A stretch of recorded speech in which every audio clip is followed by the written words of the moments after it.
In this video, I'm going to show you how to stitch our Grape Hyacinth kit from the Botanicals range. So first up, let's unpack the kit and I'll show you what we've got in this set. So here we go. Here is what you'll find inside your Botanicals kit. And this is the same for all our different Botanicals kits. Here we go. So we have our fabric, a hoop, lots of embroidery threads, a stitch guide, a hoop guide, as well as our instruction booklet and a little card here that tells you all about the meaning behind Grape Hyacinth. So let me talk you through all these different elements. Now this stitch guide contains in it all the different stitches you're going to use throughout the entire Botanicals range. So you only need a handful of the stitches in this guide itself. How do you know which stitches you need? Well, that's all written in our little instruction booklet here. So on the top of each page, we say what stitch you need. So satin stitch, stem stitch, bullion knot, and then our finishing touches. So what you can do is you can then go find in this book, right, I need a stem stitch. So you can go through the book and then you see, here's the stem stitch method. And that's the method you're going to refer to. But most importantly, you can always find videos for every single one of the stitches on the website and on our YouTube. And we really recommend you take a look at these stitch guides because the video is the best way to learn. Now on the reverse of the piece, you've also got some pictures showing you close-ups of how the different areas are stitched. And that's really useful for you to use as a bit of a reference point. This video guide, I'm not going to show you how to do every stitch. I'm just going to show you how the stitches combine together to create the full design. So I have here my piece of fabric, and on my fabric I have two needles, a large eye and a small eye. Now the large eye I prefer using for most embroidery because it's just much easier to thread. But we also include a small eye because some embroiderers much prefer working with a small needle. But also in this design, you will find it much easier to create your bullion knots using a small eye needle. So you're going to want to use that needle for your bullion knots, this one for everything else. So let's start off with this section here, and I'm going to show you how to get stuck into your design. So first up, I'm going to put my hoop on, and I'm going to just put my hoop on this top section where I've got my bullion knots. Here, I've got a little bit here that I'll show you how to do the satin stitch, and then I've also handily got this section here where I'm going to show you how to do the stem stitch. So to begin with, let's start with the simplest section, and I'm going to start with my satin stitch going down here. And so I can see when I refer to my instruction booklet that I need satin stitch in colours 1 and 2. The bobbins are all numbered up, so I'm going to use colours 1 and 2. I'm starting here, so that means I need colour number 2. So I'm going to take an arm's length of thread, and then I'm going to separate out 3 strands, and I will thread those through the needle and tie a knot in the end. Now there is a separate video showing you how to split the thread and tie a knot. So if you're not familiar with this process, I do recommend just giving that a watch. It's a really simple process, but it's useful just to see the method of how I do it. I'm going to get my larger eye needle, and then I'm going to tie a knot in the end of the thread. Here we go. Now I'm going to mount my hoop here in a hoop stand just because it makes it much easier for demonstrating to you all on this video. So for my satin stitch, the key thing to bear in mind with the satin stitch is it's always good to work on the horizontal, the shortest distance that you can across a shape. So you see here, I am stitching across on the diagonal.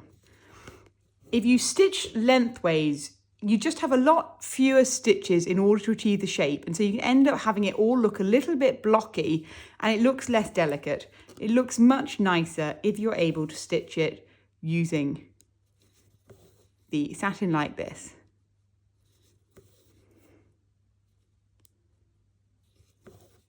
So all I'm doing here is going down and filling the shape. There is a video showing you how to do satin stitch, so do refer to that video. Now I'll pause and I'll just get to the end of the thread and then show you what that looks like. So once I get to the end of my thread like this here, I'm just going to turn over and secure my thread on the back. And that is how you fill your leaves in. I just carry on working in this manner, and that's what we do to fill our leaves, working in satin stitch. So let me show you the next simplest section. And I'll stick, using my same thread here, I'm going to show you how to do the stem stitch. Now what you'll make out on this guide here is you've actually got the stem stitch going in both colours down here, and you can see that very clearly on here. You've got two colours, and that just gives a nice depth to your stem stitch. So I'm going to show you one section, but you would then do another line of stem stitch alongside it in the other green. There is a separate video to show you how to do the stem stitch. Do refer to that for an in-detailed guide, or just keep watching this and you'll probably get a feel for how it's done. Remember, all these things are also written in the instruction booklet. Right, so I'm just going to zoom in so you can see what I'm doing. And I'm going to stitch a line of stem stitch all down here.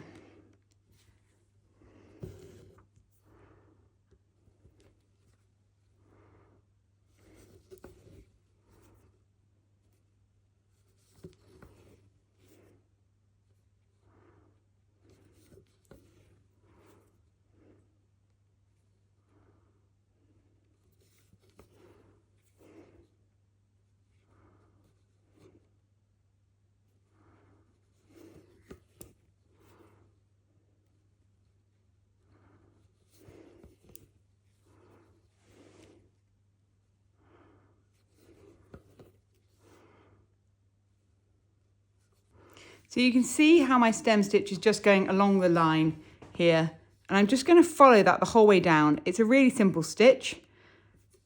What I'd end up having is another line of the green, the darker green, alongside it.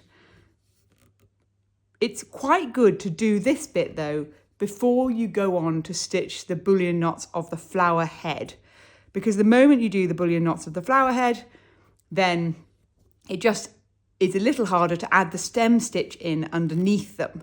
So I do kind of recommend doing that first.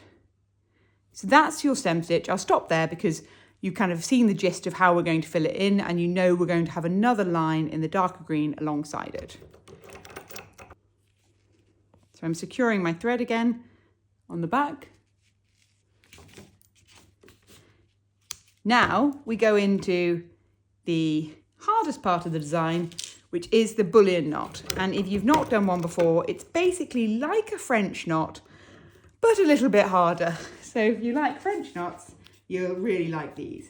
The key thing with a bullion knot, and as I talk about in the video that goes into these specifically, is to just have a bit of patience. And the first time it's going to feel quite hard, but once you've done it a few times, you'll really start to get the knack for it, and they become much easier.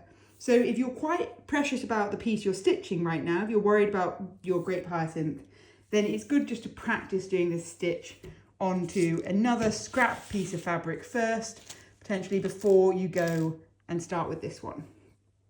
Now, as I mentioned, you'll find your bullion knot is much easier if you work with a smaller needle. So I'm just threading up my small eye needle here and then tying a knot. Now, we've put markings on the fabric for you to show where the bullion knots go. Use these to get you started, then you can add in more around it in order to create a fuller shape. So if I just zoom back out, you see how I've got this shape here, but on my own demo piece here, you can see I've added in quite a few more bullion knots around them just to give it a bit more body. So don't feel like you only have to do this number here, but this number here is the ones to start with to get your positioning in the shape of your flower right. So I'm going to bring up my needle at the top, one of my bullion knots, take it down to the bottom, and then I'm going to pass it back up to the top like this. So I've got my needle resting on here, and then I just wrap my thread around the top of the needle enough times so effectively I'm almost creating the same sort of length there as I have the gap to fill. You see that? So then, holding those bits, I pull my needle up through the bullion knot, and then I pull tight.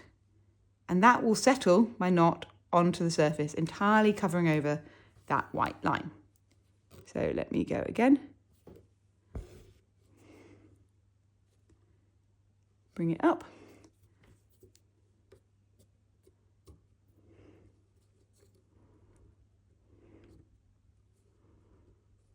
And so I've got my length there, and then going to bring my needle up and through. Then you bring your needle down and in. And that really is how you're going to keep going, filling in your bullion knots. The key thing is just do feel like you can add more than what's printed on the fabric. See how you get on, see how much you like it once you've got all those ones on, but don't feel limited to what we've drawn on. What we've drawn on is what we want you to make sure you do to get started, but you don't have to feel like that's all you can do. So you keep going in this manner with these bullion knots until you filled it in entirely. And then you can see a bit clearer on this one, but I've gone in after and added in a few little French knots. And I've just added them in randomly, and it's purely just to add a little sense of a bit more dimension, almost like the light catching the flower. And so that's what's quite nice to do. So that's the only really complicated bit of the Grape Hyacinth.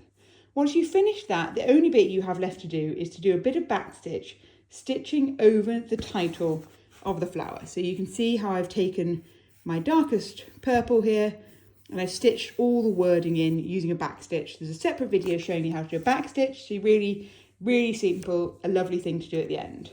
Now with your bullion knots, you just secure in the same way as every other stitch. You can see that here. It's a great stitch to do, and I really hope you enjoy this piece. Do remember to take a look at the other how-to videos, and I hope you enjoy exploring the rest of the Botanicals range.